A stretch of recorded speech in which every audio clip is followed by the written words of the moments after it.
A forgotten cemetery dating back to the 1800s. The City of Monroe owns the land and has plans to develop it. But first, it's making plans to relocate all of the graves. Channel 9's Union County reporter Gina Esposito visited the site to find out how they'll do it and learned some families aren't happy with those plans. Rolling up to the Billywood Cemetery feels like stepping back in time. It's tucked in the middle of a wooded property off North Sutherland Avenue in Monroe.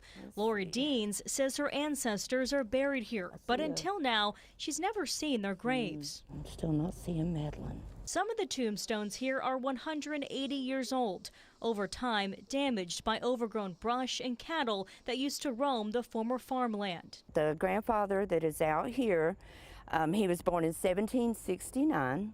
His father was in the Revolution. He was in the War of 1812. And then he was buried out here in 1842 with his family members. We finally stumbled across the marker of John Medlin, that grandfather several generations back. But see how it says M-E-D? Yep, and that one would have been so long ago. I bet that's what they were talking about. Looks like John. Deans also found another ancestor. What's it like to come here and see this? This is insane. It's a piece of history. I'm grateful to get to see it before the city picks them up. The City of Monroe purchased the property in 2018, but only discovered the Billywood Cemetery earlier this year. In June, City Council voted to relocate the entire gravesite to the city-owned Suncrest Cemetery about 3 miles away. It's horrifying. I don't want my ancestors stuck up, and I don't think anyone would, when they really think about it, would want that either. The intent is to transport them basically in the same configuration that they are at in this cemetery. And there will be a funeral director, there will be an archaeologist, so we'll have all those spaces covered that we are required to. Assistant City Manager Jeff Wells told me the city hired a company to conduct an historical investigation into the cemetery. The report says it dates back to 1842 and was used for about 100 years. There are about 50 graves here at the Billywood Cemetery, with many of the names familiar to us in Union County, such as Helms. More than half of the people buried here have that last name. The report also named 170 descendants who were mailed letters in April about the possibility of the graves being moved.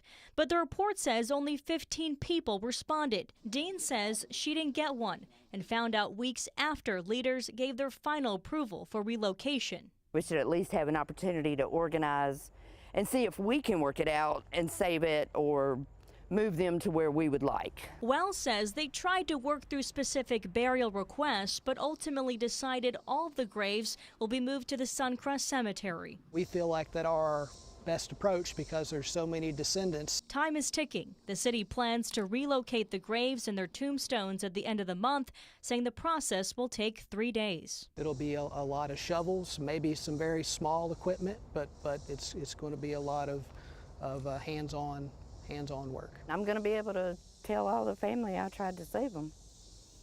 I tried to do the right thing, and if I lose, I'm going to try to do the right thing. In Monroe, Gina Esposito, Channel 9 Eyewitness News. The property is zoned industrial, and city leaders hope to sell it for development. The city is spending $68,000 to relocate the graves there to the city-owned cemetery. If you want to see whether you have a loved one buried there, we have the historical investigation linked inside Gina's report.